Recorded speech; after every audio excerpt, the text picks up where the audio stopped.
Today is probably a day filled with a bit of anticipation, a bit of nervousness for what's coming ahead, the physical trial, the emotional and spiritual.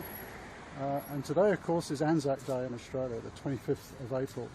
And it was 100 days ago that the Anzac soldiers stormed ashore at Gallipoli. So today's already an emotional day, and that's the start of my Camino. Talk to you soon.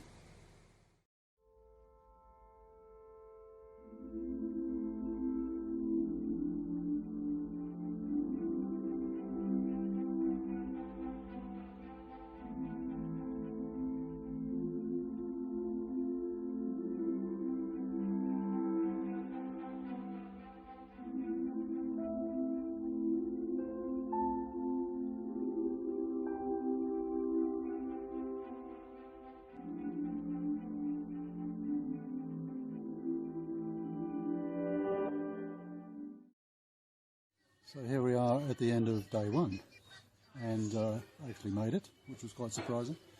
I was thinking the injury might play up and I'd actually have to bail out in the first couple of hours. The first bit of climb out of Saint-Jean is fairly tough, quite steep, but I sort of took the approach that I'll just keep going slowly and steady and don't stop because your legs might seize up. So I think I've been going at about 2 k's an hour.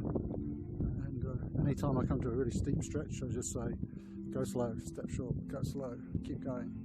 It's a very, very steep climb to get up here, and I think the best way to tackle that was just to keep going, slow and steady all the way. And yeah, I was quite surprised. The walk wasn't that difficult. It was just the injury made it awkward. I would not do this without walking poles, particularly going up the hills. It was interesting, very quiet walking up, just the occasional sound as other pilgrims were passing by, and a brief Buen Camino and a quick chat where you're from. But today has been glorious. Look at the weather. It's just incredibly still, not a lot of sound other than the animals and the other odd pilgrim walking past. So really enjoying it. Really peaceful, and although a tough walk, really enjoyable. So a great first day, and it's pretty cool just walking up here, bumping into a few other pilgrims. The sound of cowbells, donkey bells, and all sorts of animals. It's really cool. Enjoying it. Awesome experience. Very easy to just kick back and chill and relax. Really nice.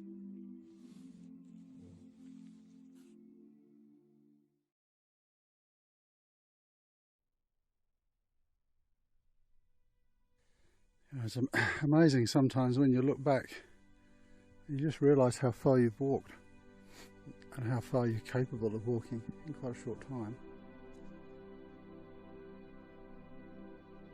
It's about 3 k's to go and really just feeling it hard on the feet, so I'm not going to push it. I actually stopped on this park bench, got the shoes and socks off, put my feet up in the air for a bit. I've got my, I guess, ankle compression sock on. What I've done, I've actually managed to get some hiker's wool in there as well. There's a few hot spots under there. Yeah, today was just a head down day. It was only 17 k's, I think.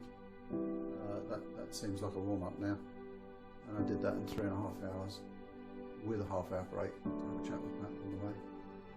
And yeah, it was just felt like I wanted to do a good hard walk today, so head down, pump. It's the final steep section. This stuff's pretty awful to walk on, to be honest. Real ankle turning, and I can kind of begin to imagine what it'd be like in the wet. Really very slippery. My poor old feet are not doing so well today, so when they say stop, you stop. So I'm giving them another icing. Let the socks dry out a bit. If your socks get hot and damp, that causes blisters. But I don't mind stopping here because I get bread and chorizo. I think the last 2 hours are probably the hardest I've had. Steep descents on very rocky ground, rolling your feet backwards and forwards. My feet are like jelly now, like there's no strength in them at all. I was putting all my weight on my poles. I find on these longer days I just have to stop more frequently in the afternoons and you know, ease the foot and that kind of thing. This is getting frustrating. The downhill sections are really becoming painful just here. I wonder if there's somewhere that will make me slimmer. Pat was asking me this morning if I've lost weight. It's hard to tell, but I think so. That was a struggle. I found that really hard. Pat, if you're watching this, sweetheart, I have got to be losing weight in this weather. This is hard work. But you know, it's a funny thing. I feel like I wouldn't be able to walk a step tomorrow. But you get your boots off, have a bath, good night's sleep, and funnily enough, you recover. I'm making sure that I take it easy. This will be the third time I've had my boots off. The heel's playing up a little bit, so just elevating the feet. Give them 10 minutes of that, dry the socks out, and then I'll have a drink and get on. I have to say I've arrived in slightly better shape than I expected. The last time I did this distance I was totally wrecked. That's because the last 4 or 5 k's were on road. This was all mainly on cinder, that fine gravel, which is a bit easier on the feet. But you know, the last few k's were still a bit of a struggle. So I'm going to go and put my feet up, look at the route for tomorrow, and rest. Today was a bit of a long day. So I've got a few days left to go, and I've got to try and hold myself together. So we'll see how this goes. You know, one of the things that people tell you about doing the Camino is listen to your body. I find you've got to check in with your body regularly. So as I was slowly plodding up the hill in the heat, I'm thinking, back's okay, but I'm doing a few little exercises on the way to help that. I think that's one of the secrets, you know, you'll listen to your body and not sort of think, oh, it's only 3 k's, I'll push. Because it's 700 to go, you can't stop around. You've got to deal with it at the time. So I'll take it really slow.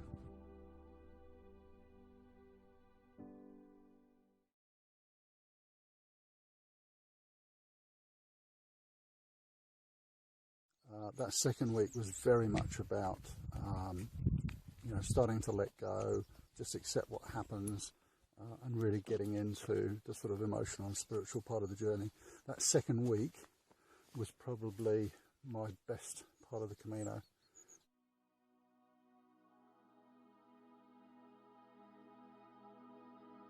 The spiritual side, more beautiful churches. Went into a beautiful church just outside Puente Lorena right at the beginning, and the priest was in there holding a service with some of the nuns. I don't know what draws me. I mean, I'm not generally a very religious person, but I almost go into every church I pass. And I go into at least one every day to say a prayer of thanks for just still being able to do this, keeping me going. Just really grateful for the experience. First thing I like to do when I come to a town is to come into the church. And whoever's up there, just say thanks for another day on the Camino. And please let me continue.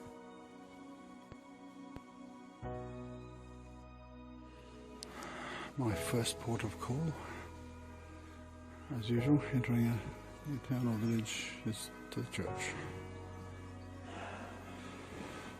Just to say thanks for allowing me to undertake another day on this great journey. And look at this place in Castro Jerez. Said my prayer and dropped my rock. Dropped a few other rocks for other people. And just had my little moment at the top there. Yeah, I've gone through all of these great experiences. You know, a deeper connection with myself and perhaps developing a bit of faith.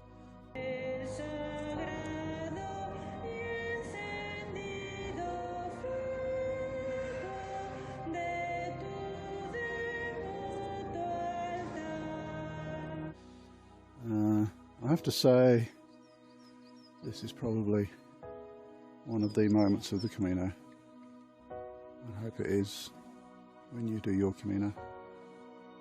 Everyone I've spoken to has had highs and lows, and everybody at some stage has said, do I really want to continue this? Is it time to go home? Just work through it. That's natural. But I'd had this, a few days of really being glum, thinking, well, what's going to happen in the next 2 weeks? Have I just got to walk every day? Because this is getting pretty monotonous. So I gave myself a kick up the backside and got on with it. And I'm now, sort of reconnected with the whole process and the walk. And I was talking to someone walking yesterday and sort of saying, okay, so what comes after this? Pretty hard to go back to the real world, I think. And I was thinking, I wonder when you get bored walking the Camino. How long do you have to walk before you start getting bored? I think it would take me a fair while, to be honest. And on the emotional side, I was feeling a bit down this morning. Feeling a bit guilty, to be honest. I'm wondering, is this really a very selfish experience? Because you leave people at home and they're having to deal with challenges. My wife Pat's dealing with a lot of challenges at home with father's health, and you kind of feel guilty being away a bit.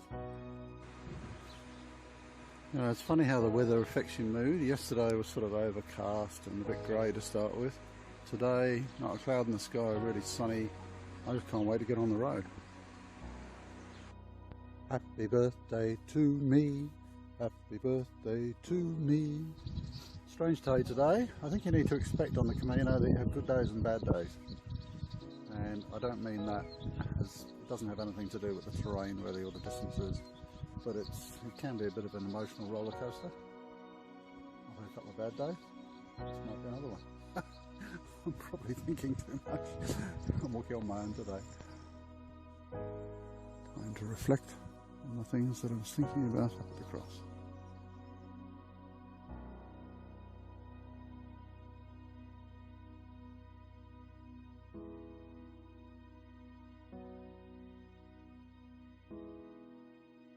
I would just say, don't expect there to be bolts of lightning and revelations and things, but do walk with an open mind and an open heart and just kind of see what happens. And I think a lot of people don't do that, and just be accepting of whatever's going to happen. And sometimes amazing things do happen.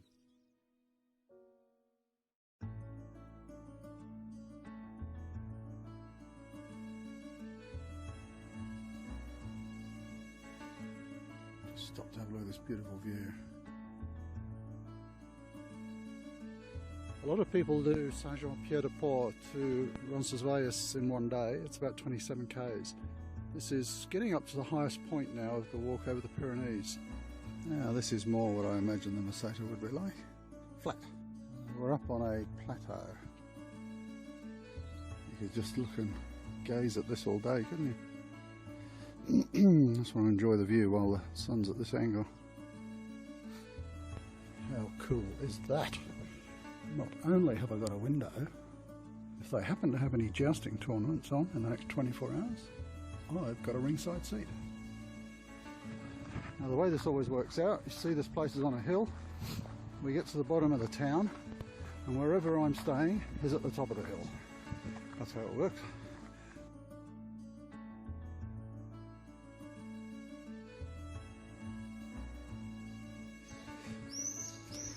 Interesting view of traditional values and village life.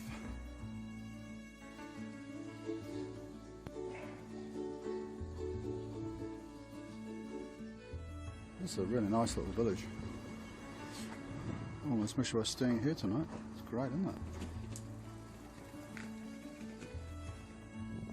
Well, we made it to Alto de Perdon, which I think is the hill of Pardons. It's getting quite chilly now.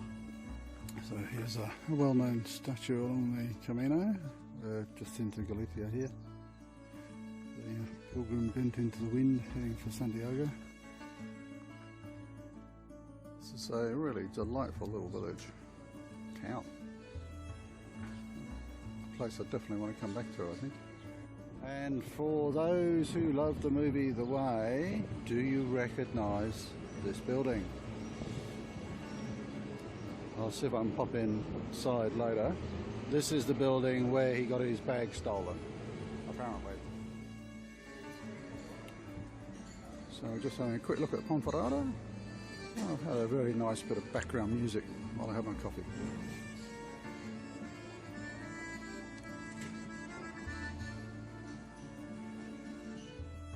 Look at this place.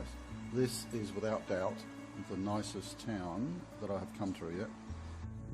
It's a really cool place. It's kind of really old little village. A few people live here looking after the albergues and the cafes and things like that.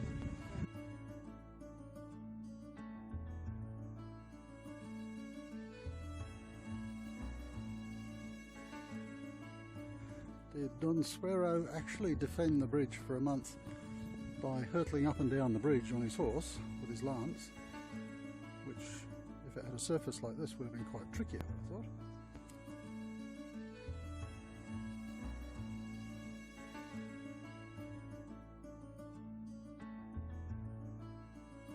So tonight's stop is Cacabelas, which is just the other side of Ponferrada. Nice little place, nice place to stay, good food. I'm not sure where Pilgrim Central is in this place, but this bar has a bit of noise coming from it. And there's a few seats out here. This could be it. There's a few people lying down there with backpacks, and then you generally find some of the cafes on the way in. There'll be a whole bunch of pilgrims. And let me just swing around here, have a look at some of these views. Isn't that an incredible church? So all of them, they have their own symbol, because when they write down the gospel, they start with something that has connection with these animals. Okay? So we call it this, when we speak about art, tetramorphos.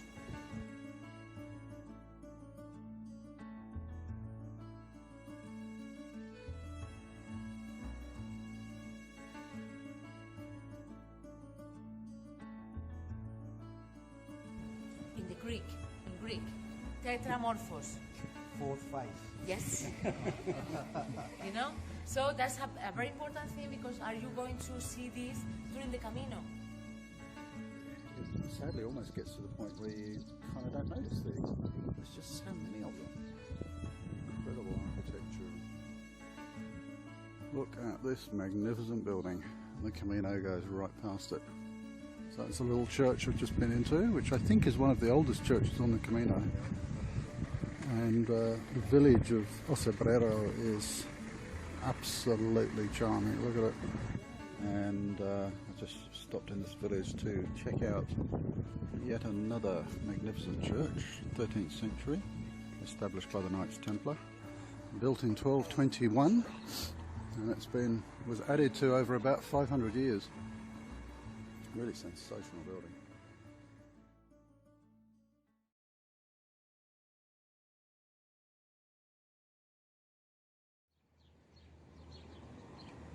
You know, one of the really interesting things when you're walking the Camino is that you meet different people every day, and you think they're behind you or they're ahead of you, and then suddenly you meet them again.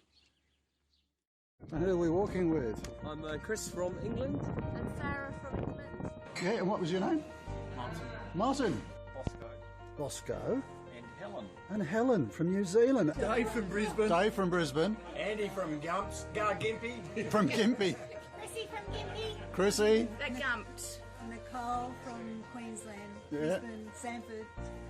And you're kind of... I'm Margaret from, born and bred in New Zealand and now live in Broken Hill. Yeah, but we'll let you call yourself an Aussie. Merida from Merida. Broken Hill. My name is Richard. Richard. Gudo. And what did he say? I am And where are you from? Remington. And are you Aussie as well? No. And how long have you been walking? Since the 27th of April. And look, they're modelling the Arn axe all the way from New Zealand. People rave about these. So you're telling me you're walking like 25, 30 kilometres a day? Around that.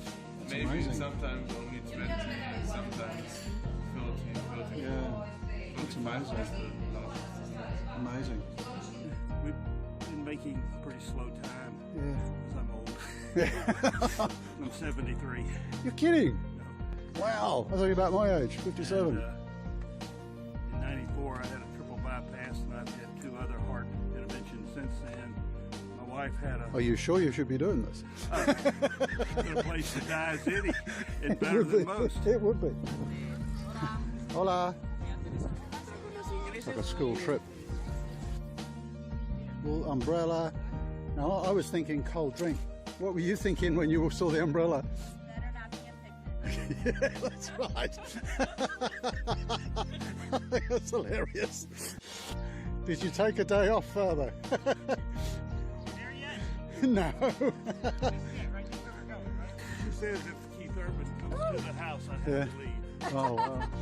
So is this your first Camino? It is. It Wow. is. So, Probably the last. so we don't need money. No, the intention, the intention is understand. Money is creation of you. Money is only for buy. Yeah. See, you understand energy in the life. Life is sharing. When you born with energy, your life is more better, and the life the others is more better. That's true. So what would you say to people who are thinking of doing it? Don't. Do it. Yeah, it's more beautiful than I think we even have read about. The social side of it is sensational. I've noticed you getting into the social side. So if people were thinking of doing it, what would you say to them? I would say to give yourself plenty of time and to come with an open mind. And that it's probably harder than the movie says it is. Buen Camino. Buen Camino. Buen Camino. Hola. It's wonderful. It's Great, isn't it? magical. Isn't it great? Yeah, we're having a great time. Sí, Santiago. Buenos dias. I think you need to be settled in your life, but Yes. you also need to be settled in your mind to make the journey. That's another thing. Yes, you must be settled in your life, and then you can make the tour. And if you're happy, you might also be a little more settled in your mind. And have the time just to accept the Hopefully, yes. Because it ain't Dutch, it ain't Dutch. That's right. Remember it, until Santiago. That's right. I think you're making a lot of people happy here. I look many people happy, yes. I look many, thousands. Right. This is good. When look many people happy. One create the generator of the wind, the electricity, wind. Yeah. This is the name. Yeah. It's move. David, stay here. Human move and create wind. Happiness for more. This is life. Wow, that's a good way of looking at it. You understand? Yeah. The wild. We go on and spread the happiness. Yes, one fin and this human. It's move life. Wow. That's good.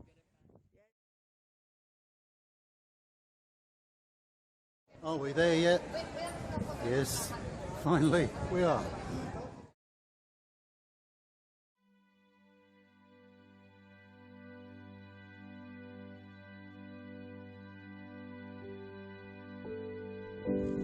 There's certainly a degree of sadness that the journey is coming to an end. So here we are on the very, very final stage. You can't help but think that maybe there's some things that I haven't done, things that I haven't thought about, things that I didn't do during the journey.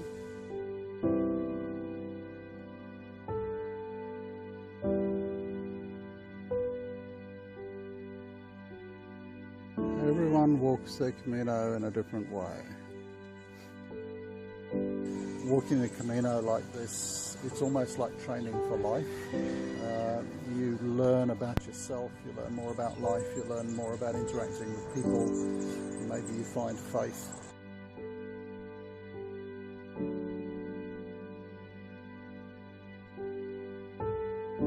Absolute clarity about inspiration and insight and incredible things happened during my journey.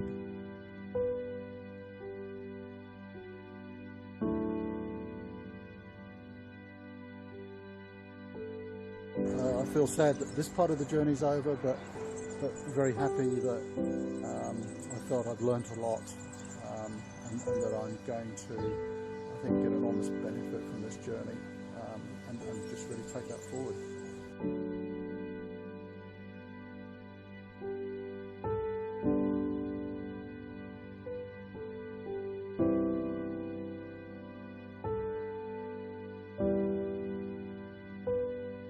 For me, this whole Camino was about the journey. It was never about getting to Santiago. It was all about time for contemplation, meditation, if you like.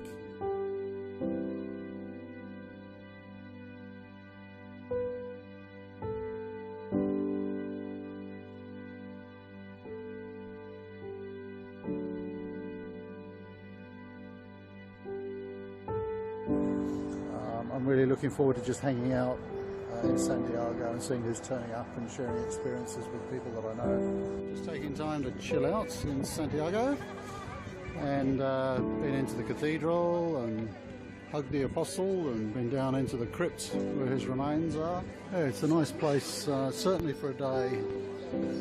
I guess what I'm saying is a minimum of a day, just to relax before you head off and do whatever you're going to do.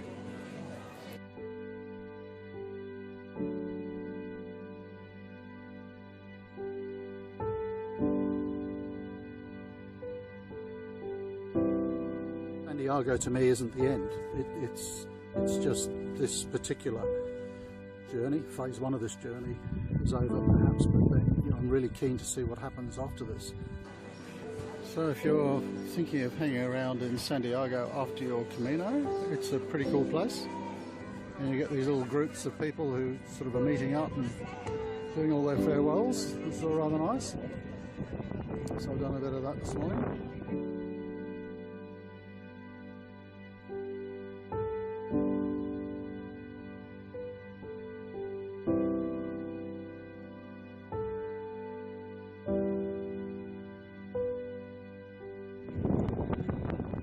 Here we are.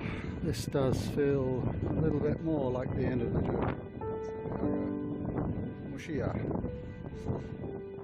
If you are going to, thinking of walking a Camino and you're doing it for sort of, emotional, spiritual reasons, I really hope that happens for you too. Just leave yourself open to it. You probably will.